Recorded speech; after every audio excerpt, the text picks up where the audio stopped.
आपण लोन नहीं कि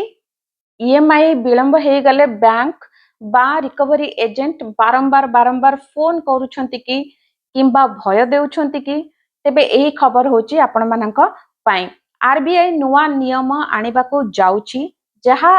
परे लोन रिकवरी प्रक्रिया अधिक स्वच्छ नियंत्रित ओ ग्राहक मित्र हेबा आजिर वीडियो रे आमे केमिति जानिबा तो कौन बदलिबो कौन आपणकर अधिकार आ कौन दायित्व सब किछि आ जानिबा। नमस्कार आपण माने देखुछंती रूपी रहस्य इन ओडिया चैनल जदी नुआ अछंती प्लीज सब्सक्राइब करके ना टिके सपोर्ट कर नियंतु और एबोली वीडियो आसले जेमति आपण मानकर मिस ना हुए तो पूरा शेष पर्यंत देखिबे केमिति कोन हवा को जाउची। तो आरबीआई ए नियम काहे की आणुची गत किछि वर्ष रे एमिति अनेक प्रकार अभियोग एक्चुअली आसीची जे केतेक रिकवरी एजेंट जो माने लोन नहीं थांती सेमानक सहित बहुत प्रकार डिरेस्पेक्ट करंती माने बहुत असमानक जनक व्यवहार करुथिले बारंबार फोन करुथिले किंबा बहुत बहुत प्रेशर पकोथिले तो सेति पई आरबीआई एको नुआ फ्रेमवर्क प्रपोजल करिछि जोटार लक्ष्य होची फर्स्ट हैला जो माने लोन नहीं छंती सेमानकर सुरक्षा सेकेंड होची स्वच्छ रिकवरी प्रक्रिया थर्ड होची बैंक और ग्राहक मध्य रे भरोसा बढ़ाइबा। परिवर्तन नंबर 1 देखिबा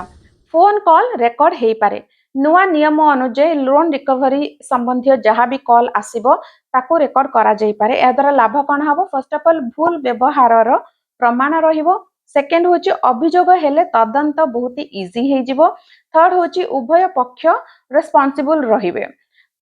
परिवर्तन नंबर 2 हैरान करने को मना कौन से रिकवरी एजेंट धमक दे पारिबे नाही अपमानजनक भाषा व्यवहार करि पारिबे नाही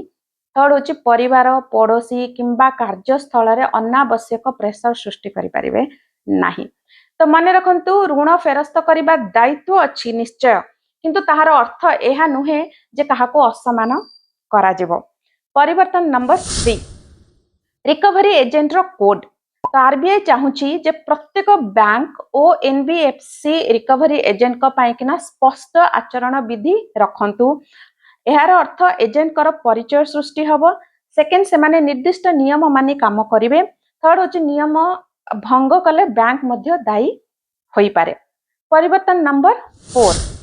अभियोग करिबा बहुत इजी हबो जदि कोनोसी ग्राहकंकर सहित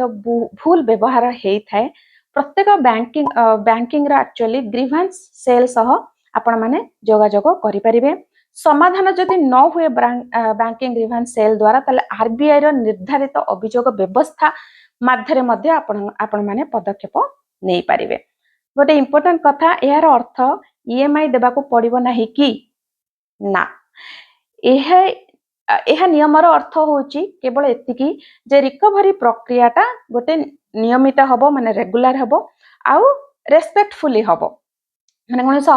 असमानजनक भाबरे हबो नाही। तो जदि आपण माने ईएमआई देबे नाही किंतु आपण मानक पई जोरिमाना हेई पारे सिविल स्कोर खराब हेई पारे आ आईनगत पदक्षेप भी निया हेई पारे किंतु सबु आपण मानक पई रेस्पेक्टफुली वे रे ही हबो तनो लोन नेइथिले समय रे ईएमआई देबाटा ही सबुठु भलो। तो एही नियम केबेठु लागू हेबो आरबीआई एही नियम गुडी को जनवरी 2027 माने नेक्स्ट न्यू ईयर थारो कार्यकारी करिवार प्रस्ताव रखिछि से पर्यंत बैंक ओ एनबीएफसी मानकु निजर रिकवरी प्रक्रिया को अपडेट करिया को पड़िबो। तो मोर मत होची मोर परामर्श होची जदि आपनकर ईएमआई देबारे समस्या होची ताले फर्स्ट होची बैंक सहित पूर्वरु कथा हुअंतु सेकेंड रीस्केड्यूलिंग बा रीस्ट्रक्चरिंग विषय रे पचारंतु ता द्वारा भी बहुत आपण मानकु इजी हे जाय पारे थर्ड होची जदि किछि ड्यू मिस कर दैछंती आपण मानक बाको फोन आसुची तो तार समाधान खोजंतु ना कि फोन काटंतु। तो आपण मानक मतरे एही नुआ आरबीआई रो नियम कंज्यूमर मानक पई किना गोटे भलो पदक्षेप की कमेंट रे हां किंबा ना लेखिकिना जणांतु वीडियोटी भलो लागितिले लाइक करंतु शेयर करंतु चैनल को सब्सक्राइब करिया को भूलिबेनी परवर्ती वीडियो रे पुणी देखा हबो रहुची जय जगन्नाथ।